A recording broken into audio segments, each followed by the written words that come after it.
መጽሐፍ ቅዱስ ስለ ወንጌል በጥልቀት እንድንረዳ የወንጌልን ውበትና ገጽታ እንድናውቅ ዘንድ ከወንጌል ጋር ገላጭ ቃላቶችን በመጠቀም የእግዚአብሔር መንግስት፣ የክርስቶስ ኢየሱስ ወንጌል፣ ክቡር ወንጌል፣ የመዳን ወንጌል፣ የጸጋ ወንጌል፣ የሰላም ወንጌል፣ ሌላ ወንጌል፣ እንደገና ዘላለማዊ ወንጌል በማለት ወንጌልን በጥልቀት እንድንረዳ በዚህ ባለ መልኩ አስቀምጦልናል ማለት ነው። የእግዚአብሔር ስም የተባረከ። በማቴዎስ ወንጌል ምዕራፍ 4 ቁጥር 23 ላይ የእግዚአብሔር ቃል እንደዚህ ይላል። ኢየሱስም በምኩራባቸው እያስተማረ የእግዚአብሔርን መንግስት የምስራች ቃል እየሰበከ በሕዝቡ መካከል ማንኛውንም ደዌና ሕመም እየፈወሰ በመላው ገሊላ ይዘዋወር ነበረ።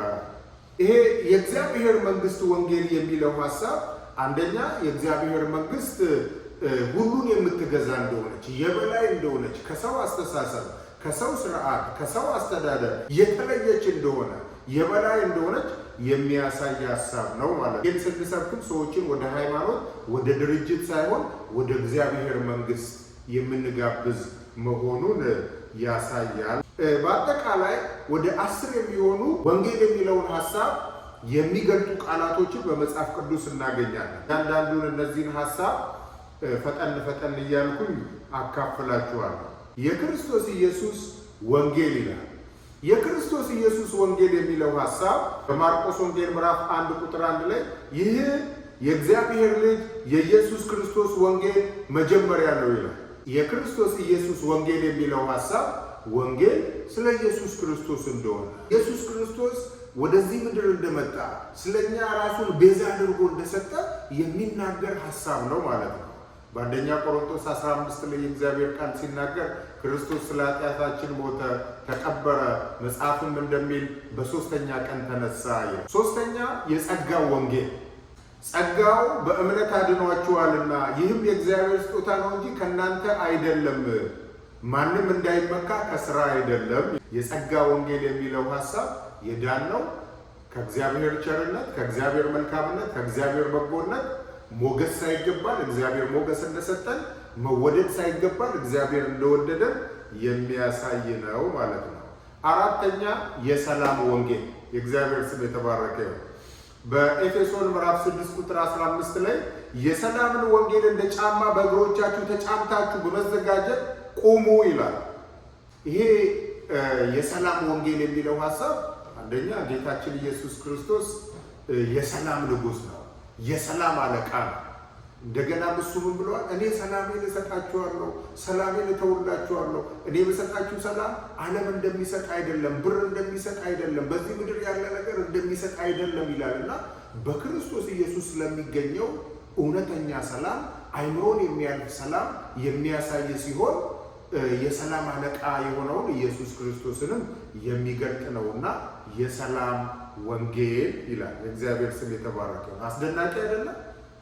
በጣም አስደናቂ በሆነ መልኩ፣ ውብ በሆነ መልኩ ወንጌልን እንድንረዳ መጽሐፍ ቅዱስ በእነዚህ ገላጭ ቃላት ወንጌልን ገልጾታል ማለት ነው። አምስተኛ የክርስቶስ ክቡር ወንጌል። አሜን። ክቡር ወንጌል። ወንጌል ክቡር ነው።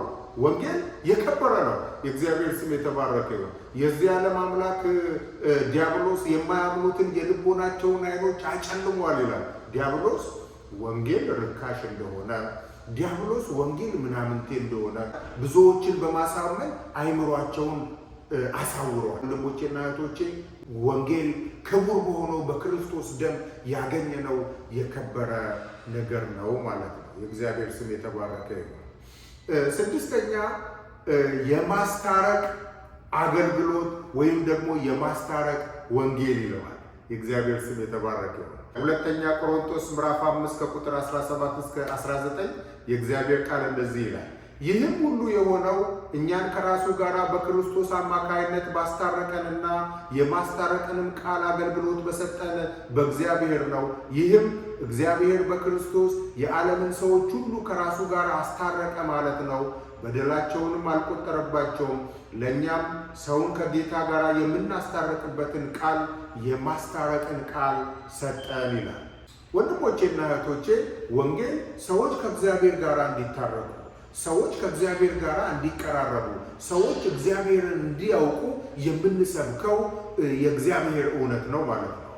ጌታችን ኢየሱስ ክርስቶስ በተራራው ስብከት ላይ የሚያስተራርቁ ብፁዓን ናቸው አለ። ሰዎችን ከእግዚአብሔር ጋር የሚያስታርቁ፣ የተጣሉ ሰዎችንም የሚያስተራርቁ ብፁዓን ናቸው ማለት ነው እና ስለዚህ ይሄ የማስታረቅ ወንጌል የሚለው ሐሳብ ሰዎችን ከእግዚአብሔር ጋር የምናስታርቅ፣ ሰዎች ወደ እግዚአብሔር እንዲቀርቡ የምናደርገው ወንጌል እንደሆነ ያሳያል ማለት ነው። ሰባተኛ ጳውሎስ የሰበኩላችሁ ወንጌል ወይንም የኔ ወንጌል ይላል። በሁለተኛ ጢሞቴዎስ ምዕራፍ 2:8 ላይ በወንጌል እንደምሰብከው ከሙታን የተነሳውን ከዳዊትም ዘር የሆነውን ኢየሱስ ክርስቶስን አስቡት ይላል። የእንግሊዝኛው ትራንስሌሽን የሰበኩላችሁ ወንጌል የሚለው አኮርዲንግ ቱ ማይ ጎስፕል ይለዋል። ይሄ ጳውሎስ ወንጌልን ወደ ራሱ አስጠግቶ የሰበኩላችሁ ወንጌል ወይንም የኔ ወንጌል ይለዋል። በዚህ ምድር ላይ የሚኖርበት አንዱ ዓላማ የክርስቶስን ወንጌል ለመስበክ እንደሆነ ስለተረዳ የኔ ወንጌል ይላል። አቅርቦት የሚያየው ነው እንጂ ይሄ ወንጌል የነበረከት ነው፣ ይሄ ወንጌል የነ ወንጌላዊ ነው፣ ይሄ ወንጌል የቤተ ክርስቲያን ነው ወይንም ደግሞ የሚሽን ኦርጋናይዜሽን ነው ብሎ ብዙ ሰዎች ወንጌልን ለሌላ ሰው ይሰጣሉ። ወንድሜ ወንጌል ያንተም ነው፣ እህቴ ወንጌል ያንቺም ነው። ወንጌል ለሁላችን አደራ የተሰጠ ነው። ስለዚህ ወንጌልን አቅርበን የራሳችን አድርገን ልናይ ያስፈልጋል ማለት ነው። መጽሐፍ ቅዱሳችን ደግሞ በተለየ መልኩ ሌላ ወንጌል ብሎ ደግሞ የሚጠቅሰዋል። በገላትያ ምዕራፍ 1:8 ላይ ነገር ግን እኛም ብንሆን ወይም የሰማይ መልአክ ከሰበክንላችሁ ወንጌል የተለየ ወንጌል ቢሰብክላችሁ እርሱ ለዘላለም የተረገመ ይሁን ይላል። ክርስቶስ ከሰበከው ሐዋርያቱ ከሰበኩት የተለየ ወንጌል የሚል ሐሳብ አለው። በዘጠነኛ የመዳናችሁ ወንጌል ይላል። የእግዚአብሔር ስም የተባረከ ይሁን። ወደ ኤፌሶን ሰዎች ምዕራፍ 1:13 ላይ እናንተም የመዳናችሁን መልካም ዜና የሆነውን የእውነትን ቃል በሰማችሁ ጊዜ በክርስቶስ አምናችኋል። የመዳናችሁ ወንጌል የሚለው ሐሳብ ወንጌል የሚያድን፣ የሚለውጥ፣ የሚቀይር የዘላለም ሕይወት የሚሰጥ ነው ማለት ነው። እኛ በጌታ በኢየሱስ ክርስቶስ ከዘላለም ሞት ድነናል፣ ከዘላለም ሞት አምልጠናል። እኛ በጌታ በኢየሱስ ክርስቶስ ከኃጢአት ኩነኔ ድነናል። እኛ በጌታ በኢየሱስ ክርስቶስ ከዲያብሎስ እስራት ነፃ ወጥተናል። የእግዚአብሔር ስም የተባረከ ይሁን። ከተስፋ መቁረጥ ነፃ ወጥተናል። እኛ በክርስቶስ የተለያዩ በሽታዎችን ተፈውሰናል። ወንጌል ይለውጣል፣ ያድናል፣ ከበሽታ ይፈውሳል፣ ከተስፋ መቁረጥ ያወጣል፣ ትርጉም ከሌለው ሕይወት ያድናችኋል፣ ከዲያብሎስ ቀንበር ነፃ ያወጣችኋል። የመዳናችሁ ወንጌል የሚለው ሐሳብ የሚለውጥ መሆኑን የሚያሳይ ነው ማለት ነው። በመጨረሻ ዘላለማዊ ወንጌል ራዕይ ምዕራፍ 14:6-7 ላይ ዘላለማዊውን ወንጌል የያዘ ሌላ መልአክ በሰማይ መካከል ሲበር አየሁ። በታላቅ ድምፅም እግዚአብሔርን ፍሩ አክብሩትም፣ ሰማይና ምድርን ባህርና የውሃ ምንጮችን ለፈጠረ አምላክ ስገዱ ይላል።